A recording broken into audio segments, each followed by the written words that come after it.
들을 말씀입니다. 저와 한 절씩 교독하시겠습니다.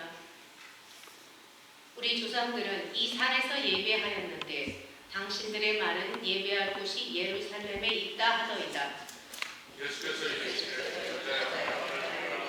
이 산에서도 말고 예루살렘에서 너희가 어떻게 예배하는가. 너희는 알지 못하는 것을 예배하고 우리는 아는 것을 예배하노니 이는 구원이 유대인에게서 남이라. 아버지께 천천히 예배하는 자들은 영과 진리로 예배하는 자가 곧 이때라. 아버지께서는 자기에게 이렇게 예배하는 자들을 찾으십니다. 함께 하십니다. 하나님은 영이시니 예배하는 자가 영과 진리로 예배할지니라. 아멘. 예배 회복의 제목을 놓고 김상식 목사님 말씀 전해주십니다. 은혜와 진리가 충만하시기를 축복합니다.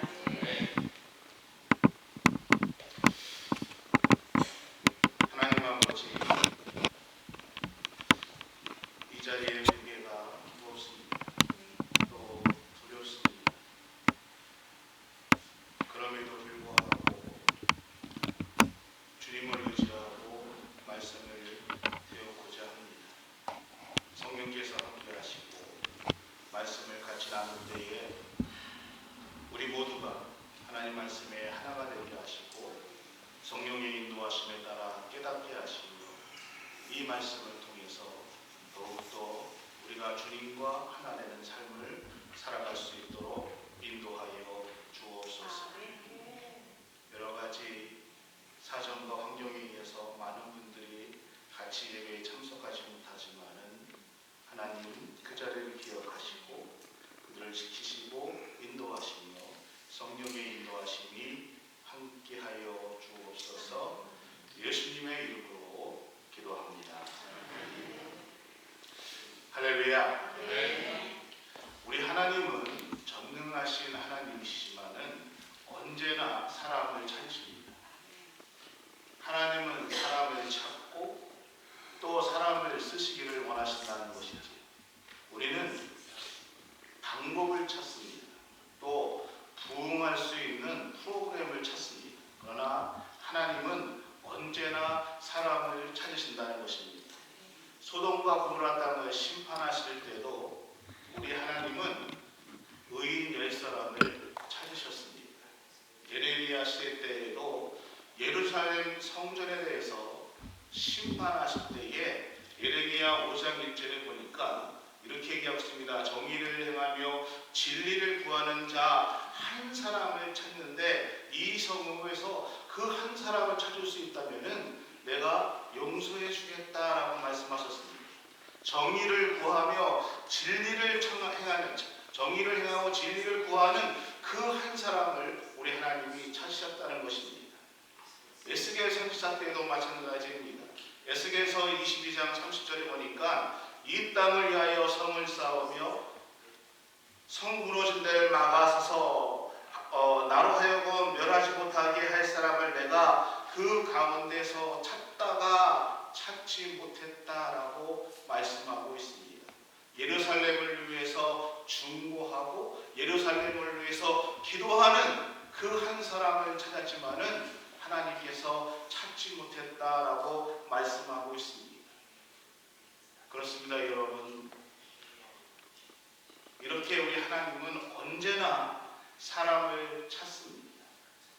왜 그렇습니까? 우리 하나님은 전능하신 하나님, 천지를 지으신 하나님이시만은 하나님은 사람을 통해서 일하시기를 원하시기 때문입니다. 지금 이 순간에도 우리 하나님은 다윗처럼 하나님 마음에 합한 그러한 사람을 찾고 계시다는 것입니다. 이사야 선지자처럼 주여 내가 여기 있습니다. 나를 보내시옵소서 이렇게 자원하며 헌신하기를 원하는 그 한 사람을 우리 하나님은 찾으시고 계시다는 것입니다. 오늘 말씀을 보게 되면은 하나님은 예배하는 자를 찾으신다라고 얘기하고 있습니다. 23절 하반절에 보면은 이렇게 얘기하고 있습니다. 아버지께서는 자기에게 이렇게 예배하는 자를 찾으십니다. 우리 하나님은요, 일하는 사람도 중요하지만은 일하는 사람보다 어떠한 사람을 찾으시는가? 예배하는 자들을 찾으신다라고 말씀하고 있습니다. 하나님이 찾으시는 사람, 하나님이 쓰시고자 하는 사람은요, 좋은 대학에 나오고 많은 학식을 가지고 많이 배운 사람이 아닙니다. 경제적으로 부유하고 돈 많은 사람도 아닙니다. 내가 부모님 때서부터 또는 신앙생활을 몇십 년 했다고 자랑하는 모태 신앙인도 아닙니다. 하나님이 찾으시는 사람은 예배하는 자를 찾으신다라고 하나님께서 말씀하고 계시다는 것입니다. 그러면 왜 하나님께서 예배하시는 사람을 찾으실까요? 그것은 우리 하나님께서 이 땅을 창조하신, 또 하나님께서 사람을 만드시고 우리를 구원하신 그 목적이 하나님 앞에 예배 드리는 것이기 때문이라는 것입니다. 또한 하나님께서 이 땅에 교회를 세우신 최고의 목적도 하나님 앞에 예배 드리기 위해서라는 것입니다. 많은 경우에 우리 교회는, 또 많은 분들이 교회의 목적은 성교다라고 말씀하시고 얘기하십니다. 맞습니다. 옳은 말씀입니다. 그런데 여러분 생각해 보십시오. 하나님께서 이 땅에 교회를 세우신 목적, 왜 성교도 어떠한 것이냐? 안 믿는 사람들을 찾아가서 그들을 하나님을 알게 하고 하나님을 만나게 하고, 그래서 하나님 앞에 예배를 드리기 위해서 우리는 성교를 하는 것입니다. 그래서 하나님께서 이 땅에 교회를 세우신 목적은, 더 정확한 의미는 성교가 아니라 예배입니다. 하나님은 예배를 받기 위해서 이 땅에 교회를 세우셨습니다. 그리고 오늘도 하나님 앞에 예배 드리는 사람들을 찾고 계시다는 것입니다. 그런데 하나님은요, 예배 드리는 분들을 찾으시지만은 아무렇게나 예배 드리시는 분을 찾는 것이 아닙니다. 오늘 말씀에 보니까 하나님께서 어떤 사람을, 어떻게 예배 드리는 사람을 찾는가라고 얘기하면은 23절에, 다시 23절로 보십시오. 아버지께 참되게 예배하는 자들을 찾으신다라고 오늘 본문은 말씀하고 있습니다. 아버지께 참되게 예배하는 자들은 영과 진리로 예배할지라라고 얘기하고 있다는 것입니다. 하나님을 예배하는 자들은 어떻게 하는가? 하나님 앞에 참되게 예배하는 자들을 하나님께서 찾으신다라는 것입니다. 참되게 예배하는 사람들, 이걸 좀 더 생각해 본다면요, 다른 말로는 예배는 드리는데 하나님 앞에 참되게 예배 드리지 않는 그러한 사람도 있다는 것입니다. 오늘 우리가 다 예배를 드리지만은 한 곳에 모여서 예배를 드리고, 이 시간에 이곳에 많은 교회에 많은 분들이 하나님 앞에 예배를 드리지만은 받지 않으시는 예배도 있다는 것입니다. 받지 않는 예배자도 있다는 것입니다. 가인과 아벨이 하나님 앞에 제사를 드렸습니다. 하나님 앞에 예배를 드렸습니다. 그런데 하나님은 아벨의 제사는 받으시고 가인의 제사는 받지 않으셨습니다. 이사야 1장에 보니까 이스라엘 백성들이 계속해서 하나님 앞에 악을 행합니다. 습관적으로 우상을 숭배하고 형식적으로 하나님 앞에 예배를 드릴 때에 하나님은 그 제사를, 그 예배를 받지 않으시겠다라고 말씀하고 있습니다. 더 나아가서 하나님은 그 예배는 성전의 마당만 밟을 뿐이요 헛된 예배이다, 가증한 예배다라고 말씀하고 계시다는 것입니다. 사랑하는 인과께 성도 여러분, 예배는요, 예배를 드리는 것이 중요한 것이 아니라 하나님께서 받으실 만한 참된 예배자로 서서 하나님 앞에 예배 드리는 것, 이것이 중요하다는 것입니다. 그러면 하나님 앞에 참된 예배자는 어떻게 드리는 것일까? 어떠한 사람들이 하나님 앞에 참된 예배를 드리는 것이고 어떤 예배자를 우리 하나님께서 찾으실까요? 첫 번째로 예배의 대상이 분명한 사람입니다. 23절 다시 읽기 시작합니다. 아버지께 참되게 예배하는 자들이라고 얘기하고 있습니다. 내가 아무리 지극정성을 가지고 예배에 나오고 예배를 드린다 하더라도 우리의 예배의 대상이 잘못되었다면 그것은 참된 예배자가 될 수 없다는 것입니다. 하나님은 그 예배를 받지 않을 뿐만 아니라 예배 대상이 잘못된 것은 우상 숭배다라고 하나님은 말씀하고 있습니다.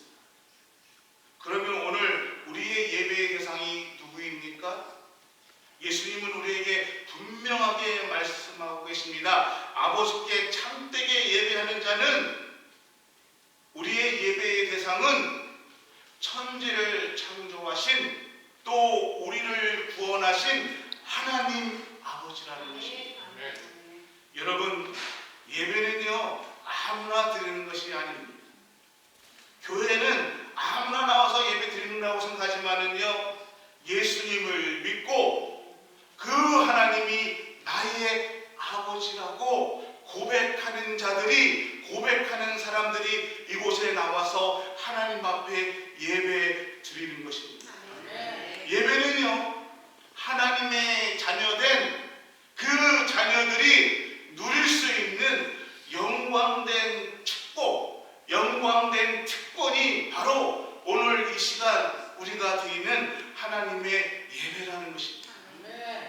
두 번째, 하나님은 어떠한 예배자를 찾으시는가? 영과 진리로 예배하는 사람들을 찾으십니다. 24절에 이렇게 얘기하고 있습니다. 하나님은 영이시니 예배하는 자가 영과 진리로 예배할지니. 여러분, 영으로 예배한다는 말이 무슨 말씀일까요? 이 영이라는 이 단어는요 원어적인 정확한 더 해석으로 보면은 성령 안에서라는 의미를 가지고 있습니다. 그러니까 영으로 예배하는 자는 어떠한 사람인가? 내가 성령으로 예배를 드린다. 내가 성령님 안에서 성령님의 인도하심을 받아서 하나님 앞에 예배를 드린다. 다시 말씀드리면은 성령님의 인도하심을 받아서 성령님께서 주관하시는 예배를 드린다라는 것이 영으로 예배를 드린다라는 의미를 가지고 있다는 것입니다. 그럼 왜 우리가 영으로 하나님 앞에 예배를 드려야 됩니까? 하나님은 영이시기 때문입니다. 하나님께서 영이시기 때문에 우리가 드리는 예배 역시 영과 진리로 드려야 된다라고 성경은 우리에게 말씀하고 있습니다. 하나님은 영이시니 우리가 성령님의 인도하심에 따라서 하나님 앞에 예배를 드려야 한다는 것입니다. 근데 오늘 본문의 수가성의 여인은 하나님이 영이라는 사실을 제대로 깨닫지 못했습니다. 그래서 예수님을 만났을 때에 그가 첫 번째로 가장 궁금했던 것, 그가 예수님 앞에 예배에 대해서 물어봤던 것이 무엇이었는가? 예배의 장소였습니다. 20절 앞으로 가면은 이렇게 얘기하고 있습니다. 우리 조상들이 이 산에서 예배하였는데 당신의 말은 예배할 곳이 예루살렘에 있다 하더라. 당신들의 말은 예루살렘에 있다라고 얘기합니다. 그러니까 예배의 장소에 대해서 물어보고 어디서 예배 드려야 옳은 예배인가라고 물어보고 있습니다. 장소에 대해 관심을 가지고 있습니다. 이 질문의 21절에 예수님께서 이렇게 말씀하시죠. 예수께서 이르시되 여자여 내 말을 믿으라. 이 산에서도 말고 예루살렘에서도 말고 너희가 아버지께 예배할 때가 있느니라. 하나님은 영이시니 하나님 아버지께서 받으시는 예배는 이곳 저곳 이 교회 저 교회 이것이 아니라 그것이 장소의 문제가 아니라는 것입니다.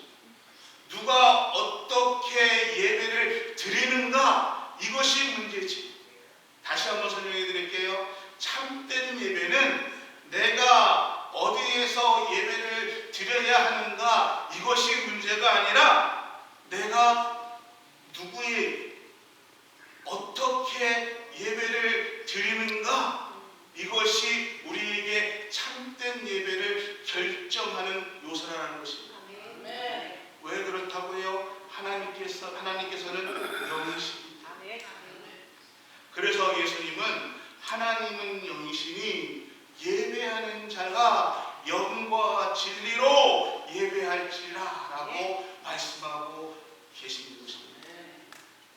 사랑하는 관계 성도 여러분, 우리가 드리는 예배는 성령님의 인도하심에 따라서 성령님께서 이 예배를 주관하시는 예배가 되어야 됩니다. 성령께서 이 예배를 주관하시면은 우리가 그 말씀을 듣고 올바르게 깨달을 수가 있습니다. 성령께서 이 예배에 역사해 주셔야 우리가 그 말씀을 듣고 우리 마음속에 뭉쳐진 응어리가 풀려나간다는 것이죠. 사람과의 관계도 하나님과의 관계도 말씀을 듣고 성령의 인도하심이 있어야 그것이 풀려나간다는 것입니다. 성령님의 역사의 인도의 예배가 드려야 내 안에 결박된 것이 풀리고 어둠의 권세가 내 안에서 떠나가게 된다는 것입니다. 그러므로 예배는요, 반드시 성령님의 임재가 우리 가운데 있어야 됩니다. 그 성령님께서 예배를 주관하시고 성령께서 예배를 인도하셔야 된다는 것입니다. 이것이 우리가 드리는 영적인 예배라는 것입니다. 진리로 예배를 드린다는 또 하나의 의미는요, 오늘 성경을 보면은 성경은 일관되게 진리가 무엇이냐? 예수 그리스도가 진리이시고 예수 그리스도의 말씀이 진리다라고 말씀하고 있습니다. 그래서 요한복음 14장 6절에 예수님께서 말씀하십니다. 내가 곧 진리요, 내가 곧 길이요 진리요 생명이니 나로 말미암지 않고는 아버지께로 올 자가 있다 없다 없느니라.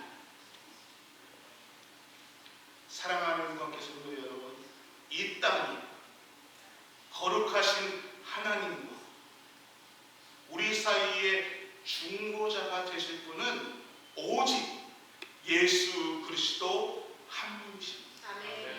믿으십니까? 아멘이십니까?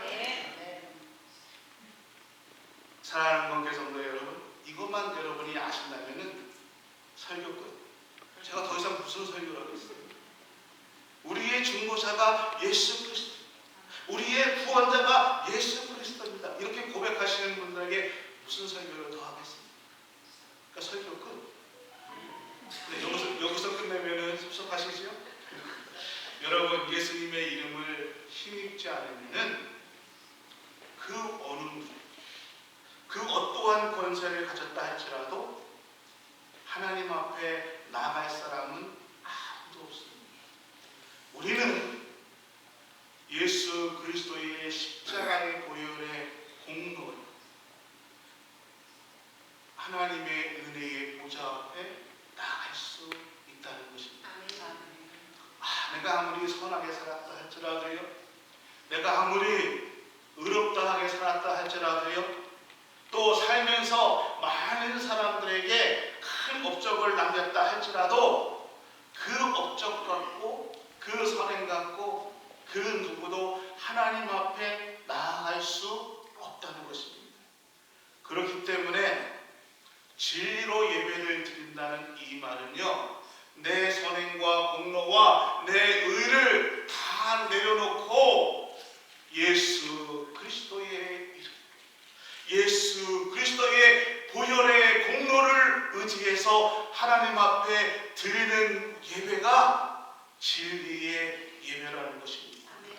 주님의 공로에 힘입어 나와서 드리는 예배가 진리의 예배라는 것입니다. 또 다른 진리의 예배의 의미가 무엇입니까? 말씀을 통해서 우리 가운데 계시는 그 하나님을 깨닫는 것입니다.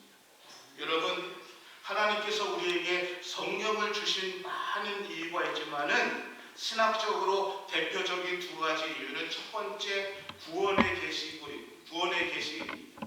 또 두 번째로는 하나님의 자기 계시를 주기 위해서 하나님께서 성경을 우리에게 주셨습니다. 그래서 우리는 성경을 통해서 하나님이 어떠한 분이신가를 알게 되었습니다. 그래서 진리를 예배드린다는 것은 내 주관적인 경험, 내 주관적인 생각, 내 주관적인 체험으로 하나님 앞에 예배를 드리는 것이 아니라 하나님이 성경을 통해서 말씀해 주신, 계시해 주신 그 하나님의 말씀을 의지해서 하나님 앞에 예배를 드리는 것, 이것이 진리로 예배를 드린다는 것입니다. 아멘. 자꾸 이렇게 신경 쓰지 마십시오. 땀 때문에 테이프가 떨어져서 그러는 거예요. 하나님은 이렇게 우리에게 영과 진리로 예배 드리는 사람을 지금도 찾으시고 계십니다. 그러기에 우리가 드리는 예배는요, 성령님의 은혜를 사모하고 또 성령님의 음성에, 세밀한 음성에 귀를 기울이시고 또 성령님의 인도하심에 따라서 성령님이 주관하시는 예배를 드리는 것, 이것이 영과 진리로 예배 드리는 것입니다. 이 예배를 드리는 여러분의 삶이 되기를 예수 그리스도의 이름으로 축원합니다. 아멘. 축원합니다. 아멘. 그러면 우리가 영과 진리로 이렇게 예배를 드리기를 원하는데 사탄은 그거를 가만히 보고 있을까요? 아니. 사탄은요, 이렇게 예배 드리지 못하게, 예배를 올바르게 드리지 못하게 우리를 유혹합니다. 출애굽기에 보면은 모세가 바로 왕에게 가서 이스라엘 백성을 데리고 하나님께서 약속하신 땅 가나안 땅으로 가겠다라고 선포할 때에 바로가 그렇게 하지 못하게 모세를 유혹합니다. 여러분, 바로가 모세에게 그렇게 하지 못하게 한 말들 또는 유혹한 말들이 오늘 이 시대에 우리가 하나님 앞에 참된 예배를 드리지 못하도록 하는 사탄의 유혹이라는 것이죠. 그래서 저는 오늘 우리로 하여금 올바른 예배를 드리지 못하게 하는 사탄의 유혹이 어떠한 것인가에 대해서도 좀 설명해 드리고자 합니다. 이것을 전문용어로 1+1, 하나 사면 하나 공짜. 제 설교는 아까 어떻게 드리는 것이 올바른 예배인가, 하나님께 바른 예배인가에 대해서 드렸는데 오늘 보너스로 어떻게 하면 올바르게 되지 못하는가, 어떤 것이 사탄의 유혹인가를 조금 설명해 드릴게요. 다른 때보다 제가 한 10분만 더 예배 시간을 더 쓰겠습니다. 대신에 다음 주 설교는 10분을 좀 단축하겠습니다. 그래서 전문용어로 이것을 민권사님은 혹시 제가 딴 때보다 10분이 더 기니까 당 떨어지면 손 드십시오. 바로 끊이겠습니다. 여러분, 사탄이 우리를 예배를 못 드리게 유혹하는 바로가 모세에게 유혹했던 첫 번째가 무엇입니까? 이 땅에서 하나님 앞에 예배를 드려라라는 것입니다. 예를 들어 가나안 땅까지 가지 말고, 그래 그러면은 하나님께 예배 드리는 것은 이 땅에서 예배 드려라. 출애굽기 8장 25절의 이야기입니다. 너희가 정말 하나님 앞에 예배를 드리고 싶어? 그러면은 이곳 저곳에서 가지 말고 이 애굽에서 하나님 앞에 제사를 드리라. 뭐 그렇게 힘들게 광야길까지 건너서 멀리 가나안까지 갈 필요가 없다라고 얘기하고 있습니다. 오늘 사탄은요, 이 땅의 예배를 좋아합니다. 이 땅은 어떤 곳입니까? 애굽에서 예배드리는 것을 좋아한다는 것이죠. 성경에서 애굽은요, 세상의 상징입니다. 육신의 상징입니다. 모세가요, 바로의 이 말에 이렇게 얘기하고 있습니다. 우리가 사흘 길을 걸어서 광야에 가겠습니다. 거기서 예배를 드리겠다고 얘기하고 있습니다. 이 사흘 길은 여러 가지 신학적인 의미가 있는데 그 중에 가장 대표적인 하나가 애굽과의 구별을 상징하고 있다는 것입니다. 그러니까 적어도 애굽에서의 모든 삶을 청산하고 애굽과 구별된 예배를 하나님 앞에 드리겠다라고 모세가 얘기하고 있다는 거죠. 바로는 이 땅에서 예배를 드리라, 제사를 드리라 얘기하지만은 모세는 세상과 구별된 예배를 드리겠다라고 선포하고 있다는 것입니다. 오타 고생하면서 사흘길을 그 무더운 뜨거운 광야길에 나가서 예배 드릴 필요가 있냐? 네가 원하는 곳, 또 네가 편리한 곳에서 예배를 드리면 되지. 여러분, 코로나 이후로 많은 분들이 인터넷 예배에 관심을 갖고 인터넷 예배로 아직도 드리고 있습니다. 저는 인터넷 예배에 대해서 말씀드리면 죄송하지만은 결코 성경적이지 않다라고 말씀드리고 싶습니다. 인터넷 예배는요,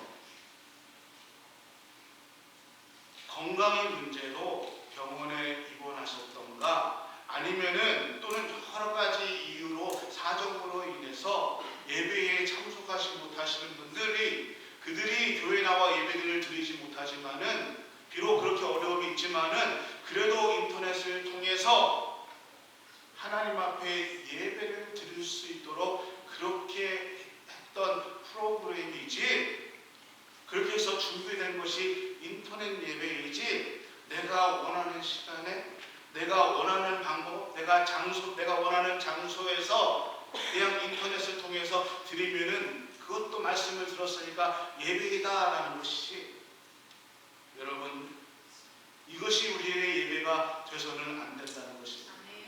내가 원하는 방식의 예배, 내 중심의 예배, 이것은 하나님께서 원하시는 예배가 아니라는 것이죠. 우리의 영적인 예배는 하나님이 원하시죠. 하나님께 드리는 예배가 바로 영적인 예배입니다. 그런데 사탄은 오늘 우리에게 우리 중심의 예배, 네 편한 예배, 내가 원하는 예배로 유혹을 한다는 것입니다. 두 번째로 바로의 유혹은 멀리 가지 말라라고 얘기합니다. 예배를 드리는 거, 제사 드리는 거, 그래, 해 하고 허락합니다. 근데 자신이 지배하고 있는 애굽 땅에서부터, 자신이 지배하고 있는 그 애굽에서 멀리 가지 말라라고 이야기하고 있습니다. 나로부터 멀리 떨어지지 마라, 나로부터 멀리 가지 말라라는 것입니다. 다시 말씀드리면은 하나님께로 가까이 가지 말라라고 이야기하고 있습니다. 사탄마귀가 싫어하는 것은요, 오늘 우리가 하나님께로 더 가까이, 하나님께로 더 가까이 가는 것을 제일 싫어합니다. 여러분, 성경이 말하는 복의 개념이 무엇일까요? 여러분, 우리가 말하는 복의 개념과 세상 사람들이 말하는 복의 개념이 다릅니다. 성경에서 말씀하는 복은요, 시편 23편 28절의 말씀처럼 하나님께로 가까이 가는 것입니다. 아멘 안 하시길 다시 합니다. 하나님께로 가까이 가는 것입니다. 그러면 저주는 무엇일까요? 하나님께로 멀어지는 것입니다. 사랑하는 가운데 성도 여러분, 우리 인생에 살면서 우리는 여러 가지 고난을 당합니다.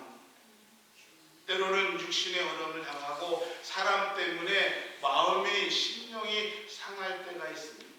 그런데 그러한 고난과 어려움 때문에 우리가 하나님께로 더 가까이 가고, 그 어려움 때문에 우리가 하나님을 더 의지한다면은 그 고난과 그 질병이 나에게는 저주가 아니라 축복이라는 것입니다.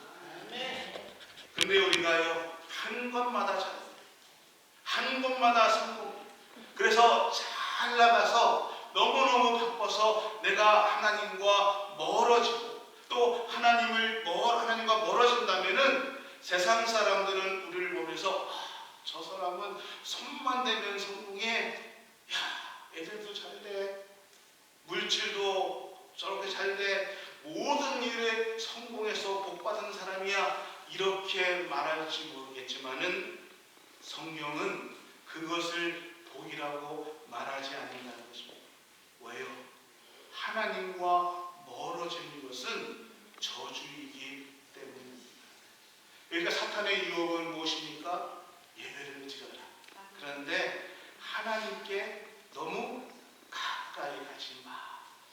예배를 드려. 예배를 드리지만은 하나님이 임재하는 예배 하지 마. 하나님을 만나려고 그래 그냥 예배만 참석하고 하면서 우리를 유혹한다는 것입니다.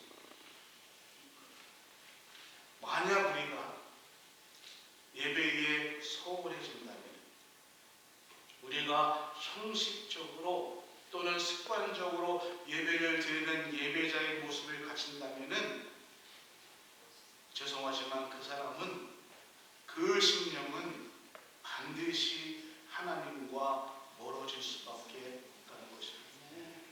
세 번째 유혹이 무엇입니까? 그래 가는데 어른들만 가라고 얘기하고 있습니다. 너희 집에다가 너희의 자녀들을 두고 너희 어른들만 가서 제사를 드려라 라고 얘기하고 있습니다. 오늘 말로 하면은 애들은 아니 가는 거 아니에요. 애들은 나가라. 어른들만 가라고 얘기했어요.